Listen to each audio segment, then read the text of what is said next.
Hello mga kabibig! Welcome back sa ating bagong YouTube channel. Ito ang pinakamaingay na YouTuber sa balat ng YouTube. Ako si Kabibig Maglabag-labag at ang with evidence. Ako po! Akala namin matapang si BBM. Akala namin mahal siya ng mga loyalista. Para yatang kung sana kung nagrally ang INC, dapat tapatan ito ng mga loyalista. Magrally din kayo para ipaglaban nyo si BBM. Para yatang bumahag ang buntot ng mga loyalista at kakampings. Hindi kaya niyo ang INC. Nako, eto kabibig ha. Nag-lockdown na sa Malacanang. Oo. Kala namin matapang ka, BBM. Nag-lockdown dahil sa rally ng INC.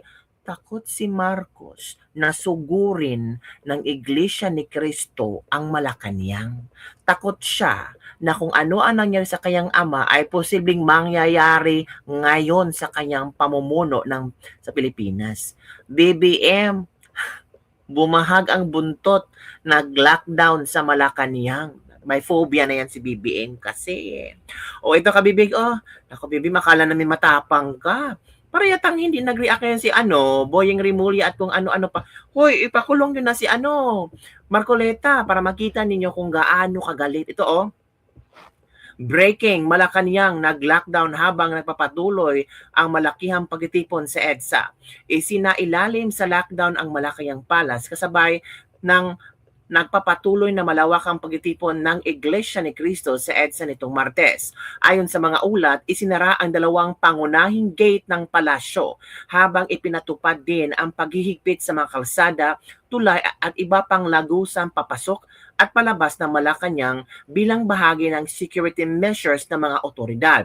Kasabay nito, kinumpirma rin ng Presidential Commission Office or PCO na hindi na itinuloy ni Pangulong Bongbong Marcos Jr. ang kanyang nakatakdang pagdalo sa Presidential Luncheon ng Foreign Correspondents Association of the Philippines or FOCAP sa Makati. Ayon sa PCO, nanatili ang Pangulo sa Malacanang upang personal na imomonitor niya ang sitwasyon kaugnay ng malawakang pagtitipon sa EDSA. Wala bang komento si BBM tungkol dito? Bakit niya imomonitor? Takot ba siya? Takot sa sariling multo? Samantala, patuloy namang dumadagsa ang libu-libong kalahok sa EDSA People Power Monument sa White Plains, Quezon City. Nagpatupad din ang mga otoridad ng road closures at traffic rerouting sa ilang bahagi ng EDSA upang mapanatili ang kaayusan at seguridad habang isinasagawa ang pagtitipon. Sabi ng mga netizen from Tati Vitor, naku, malapit na ang gabi ng lagim. Big possibility that history might repeat itself. Hindi nakatunog si Bam Aquino. Bakit si Bam Aquino? Grabe, takot ng bangang sarili niyang multo. Ang laki ng takot sa anino. Para bang yung napanood ko sa Batang Quiapo ni Coco. Natakot na. Yan ang kabibig ha. Yan ang komento at reaksyon ng mga tao habang alam nila na lockdown agad-agad ang Malacanang sa nangyayari ngayon. Kung matapang si BBM, bakit siya nag-lockdown? At nagmumonitor na daw si BBM. Lahat ng kalsada, mga tulay at lagusan patungo at palabas ng Malacanang Palace sinarado na. Lockdown talaga, bibig. Sino bang hindi matatakot sa dami ng taong pumunta sa EDSA? Oo. Naku po, ito na ba ang totoong multo ni BBM? Ito kabibig, tingnan nyo kabibig, from INC News and Updates, grabe yan. Naku po, kayang harangin ng mga pulis kung itong grupong ito ay pupunta sa Malacanang. Naku po mga kabibig, yan na ang sinasabi natin. Kung itong grupo ng mga taong ito, kung ito yung susugod sa Malacanang, ano kaya ang gagawin? Ano kaya ang gagawin ni BBM? 'Di ba? Sige, ano ba, ipapakulong yung si Marcoleta sa kasalanang plunder, tapos ang pera na ginamit niya nung kasagsagan ng election ay donated by private individuals. Plunder ba ang tinatawag doon? Naku po, Boyeng, kumusta na? Baka si Boyeng ay pinagalitan na ni BBM, pero I'm sure naman si Boyeng hindi ganun magsalita kung walang patnubay ng Malacanang. Ang daming tao kabibig. Malulula ka talaga sa dami ng tao. At it keeps on growing ito kabibig ha. meron kayo na kasi mga interview, o sige, panoorin natin ha. Meron bang nagkaguluhan kayo na sa EDSA? Merong dinakip ng mga pulis. Wala bang permit itong INC rally na ito? O panood tayo kabibiha, ito ni Nayari. May naligaw na ng gulo? May nanggulo ba? May nanggulo? Meron po, pero hindi naman po kaanib sa iglesia po yan. So ano yun, nanggugulo lang talaga. Buti, Hindi naman po kami magulo eh.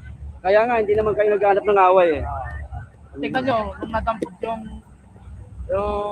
mga nanggulo kanina, pumayapa na.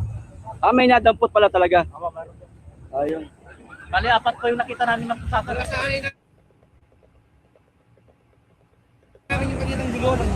Ano po kuya? Parang hablot yata ng baril yata, maghahablot sana ng baril. Pero hindi po sanay po namin yan. Sa palagay niyo po kuya, sa palagay niyo po, ilang bilang po itong mga kaanib ho ninyo? Hindi ko po alam. Hindi ko Sa distrito na lang po natin basihan. Kasi may parating pa po eh. Sa distrito na lamang po, ilang distrito ho kayo? 36 district po yan. 36? No, sorry. Sa isang distrito namin, 36. 36? 36 tayo. Sa distrito natin, 36 tayo. 36 na lokal. Oh, yan, lokal, tama. 36 na. Hindi niyo po tansya. Hindi pare-parehas. Ipagpalagay na lang po natin sa isang distrito, merong mga kaya po ba 10,000? Ay, gito eh. Mahigit po ano? Templo Central. Yung kalapit pa na lokal ng templo. Hindi lang. 10,000 lang templo. Hindi ah. Kita mo na. Nasabi natin na sa mga 100,000 yan. Yung Templo Central na yan, 100,000 yung Templo Central na yan. So, ipagpalagay nating sa Templo Central pa lang to. Hindi pa dumating yung mga nasa iba't ibang distrito. Tansya ko nito, nasa abot mga 500. Mga 500 ka mga kapatid. Sana po, higit pa ang makapagkaisa. Ayun. Yan. Ito po ay panawagan at rally. Peace rally po ito ng mga kapatid nating Iglesia ni Cristo, mga kababayan. Ano ho?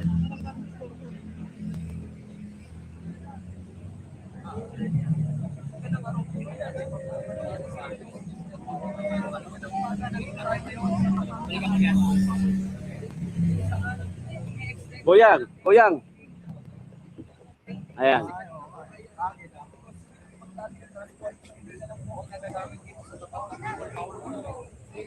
Ilalakad ko po kayo banda doon, mga kababayan.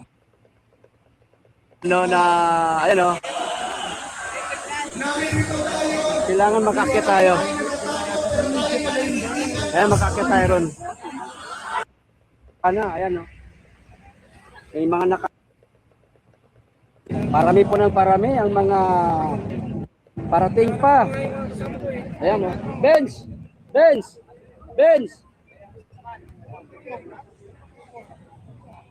Huwag na pakinggan. Okay na yun. Okay na yun. Live yan sa SMNI. Sa Pilipinas nating mahal. Kuya, ano po masabi ninyo? Punta na po kayo dito ngayon sa EDSA. Ayun lang po, tipid naman. Ayun lang po. Kayo dito. Ako nga. Kayo. Ito, matatapang to mga to eh. Aba, matatapang talaga. Pupunta na kayo dito. Ako nga, galing sa Lanao del Norte, pumunta eh. Oo, mula Mindanao. Mula pa Mindanao. Ayan, Ito si Bato, kausapin natin si Bato. Bato, ba't ka lumantad? Pinaghahanap ka. Pumunta ka na rito. Pinagkakaisa na tayo eh. Magkaisa na tayo rito. Lumantad ka na. Ikaw, buhaya. Buhaya? Diyan ka lang sa Kongreso, sa Palasyo, magtago ka na. Ikaw matibag, puro kayabang. Dito ka pumunta, pakita mo yabang mo. Si Boying. Si Boying, saka si John Vic. Kabaklaan nyo. Dito kayo makita. Dito kayo maglaklad. Hindi na kayo, punta na kayo. Bakit? Kasi yun ba yan? Pilipinas?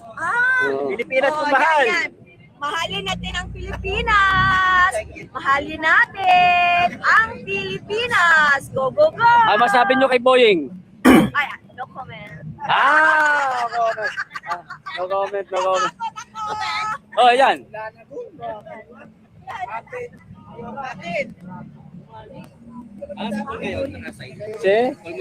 Hindi kami nagkita eh. Kadami. Dami ka, bibi. Ang daming ano, oh. Ayan, kita nyo na, mga ganito, no? Ito, wala na. Ayan. Wala na. Barado na. So yun po kabibig, sa daming po pala. O eto pa ha, ito pala yung statement ng INC. I think some of you already watched the statement of INC, pero kailangan natin panoorin ulit para maintindihan natin. Ito. Daladala ko nga po ang statement na nais kong basahin ngayon sa mga nanonood sa atin. Narito po ang statement ng Iglesia ni Cristo. Hindi tutol ang Iglesia ni Cristo sa pagpapatupad ng batas. Pero tutol kami sa pagbaluktot sa batas, lalo na kung ang layunin ay para pagtakpan ang katiwalian. Gaya ng alam ng marami, si Senator Dante Marcoleta ay nanguna sa pag-iimbestiga sa isa sa pinakamalaking pandarambong na naganap sa ating kasaysayan. Sinimulan niya ito nang siya pa ang chairman ng Blue Ribbon Committee ng Senado. Subalit, pinalitan ng liderato ng kumiting ito. Gayunpaman, itinuloy niya ang paghahanap ng hustisya para sa atin na mga mamamayan. Ang ipinagtataka namin ay kung bakit siya na nagsusulong sa pag-expose ng mga sangkot sa napakalaking pagnanakaw sa Pilipinas ang kakasuhan at ipakukulong sa halip na ang mga na-expose.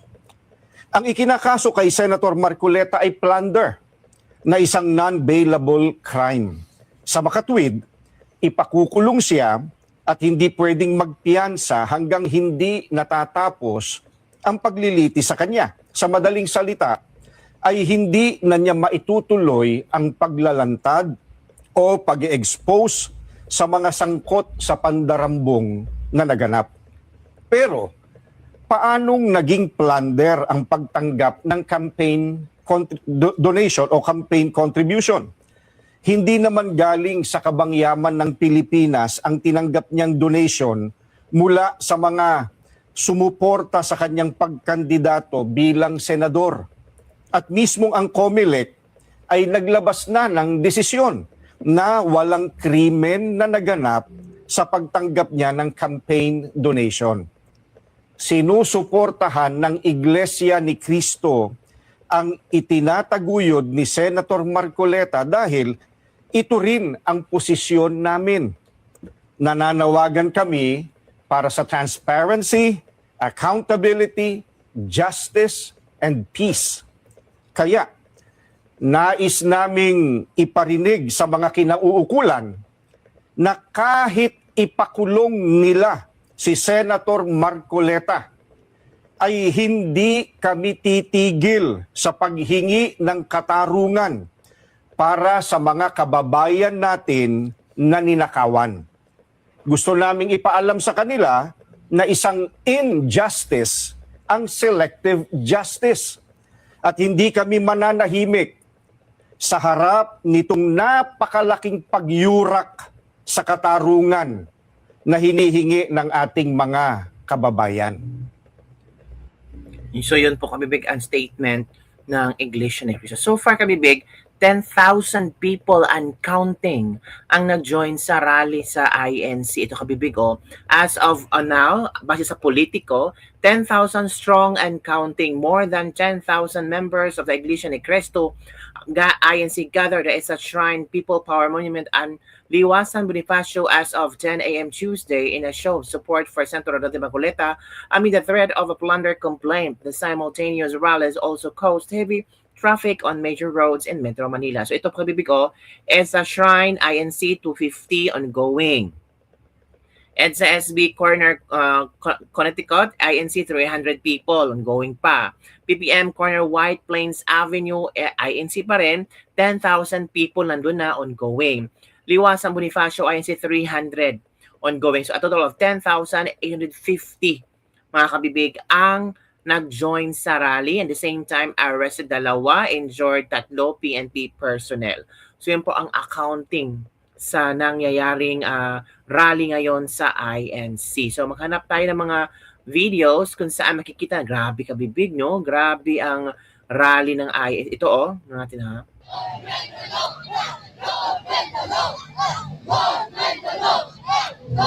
Don't bend the law. Ooh. Don't bend the law. Oh, yun kabibig ha. Si Attorney Harry. Andito ako sa EDSA in support of Senator Marcoleta, baby! Hindi tayo papayag na arestuhin si Senator Marcoleta dahil lamang pinamunuan niya ang investigasyon laban sa flood control mess. What? Hindi po tayo papayag. Nandito tayo, libo-libong tao na ang nandito sa EDSA at hindi kami aalis dito hanggat hindi ninyo i-atras ang plano ninyong arestuhin ang aming favorite senator, Senator Marcoleta, baby! I love you! I love you! Mwah! Kabibig, grabe, ang dami. Oh, para maano po nila yung mga basal. Tapos pinipigilan ng mga kapatid.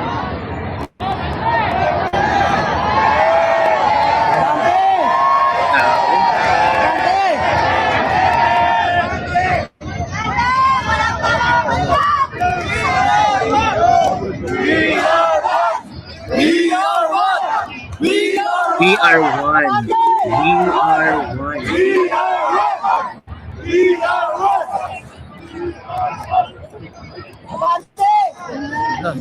Ang dami. Dumating na rin, oh.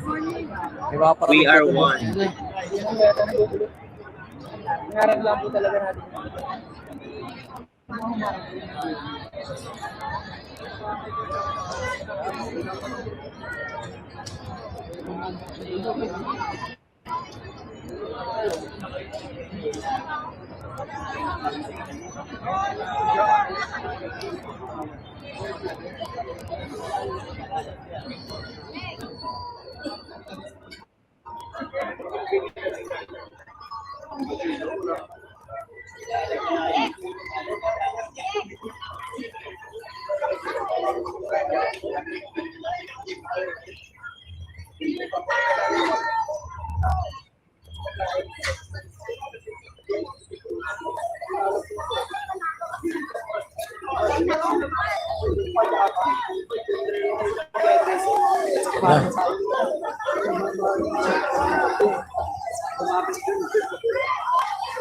Daming tao. So yun po kabibig, nakita natin ang daming tao, 10,000 and more and counting pa kabibig ang nag-join sa Iglesia ni Cristo Rally for today in support of Senator Marcoleta.